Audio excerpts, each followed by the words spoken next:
May it be an evening star shines down. Welcome to our virtual gathering in December. My name is Robin and I am the lead chaplain for Community and Mental Health, Somerset NHS Foundation Trust. December is a very important month for many Christians. The time leading up to Christmas is called Advent. It comes from a Latin word meaning coming closer. It is a time of waiting. It is waiting for light that banishes the darkness, waiting for liberation, waiting for truth to manifest, for healing, for justice, for peace. Many Christians light a candle, sometimes on an Advent wreath, to mark the Sundays leading up to Christmas. So if you have a candle already and it is safe for you to light it, please join me as I light mine.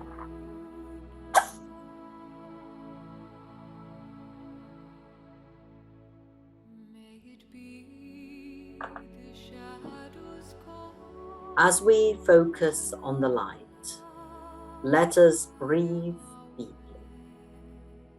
Let the shoulders relax and let us focus on this light with all the hope it brings. Let us be filled with a confidence, gentle compassion, courage, love, and peace. Being in a state of waiting is truly difficult. It means not knowing what the future will hold. Many of us have been living in this state of uncertainty during the pandemic, with nobody knowing what impact the disease will have on us as individuals, families, communities, and nations. Adding to the general unease, many will have had their own private concerns. And many remain waiting for an improvement of their personal circumstances, not knowing when and how salvation will come. Few adults look towards Christmas with the undiluted joy often expressed by children. Christmas can often just feel like an additional worry. And many adults will have experienced so many frustrations and disappointments in life that the mere idea of looking towards the future with hope just feels foolish. When we are in a time of waiting where the outcome is beyond our control, we can feel flooded by powerful emotions which are hard to bear, and they can be very difficult to talk about. In the biblical stories surrounding the birth of Jesus, we meet many characters who have never become famous, like Prophet Anna. She is described in just a few sentences. Anna had been married for 7 years and was then widowed. She chose to live in the temple in Jerusalem for the next 77 years before meeting the Christ child. By that time, she had reached old age. Anna recognized in baby Jesus his ability to meet the hope of the people.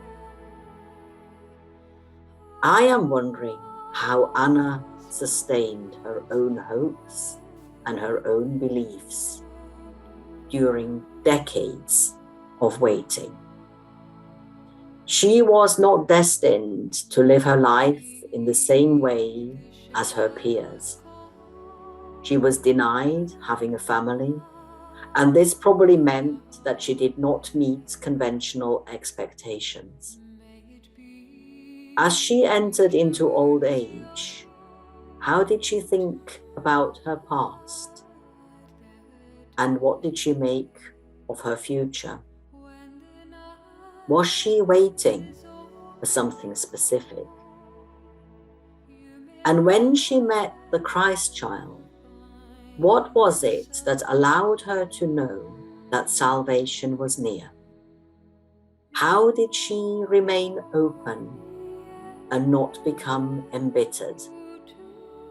What allowed her to give thanks and praise, believing that this little baby was a blessing to her?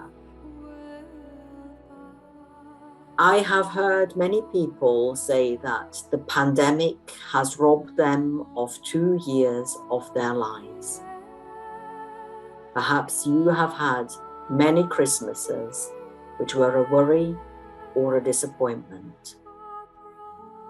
I don't think that Anna would share that view. As we listen to a piece of music, let us think with what kind of heart we look to the future.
Viktor Frankl, a survivor of the concentration camps, believed that we always have a choice. He did not believe that our circumstances determine who we become. He writes, "Forces beyond your control can take away everything you possess, except one thing: your freedom to choose how you will respond to a situation. Man is not fully conditioned and determined, but rather determines himself, whether he gives in to conditions or stands up to them. In other words, man is ultimately self-determining.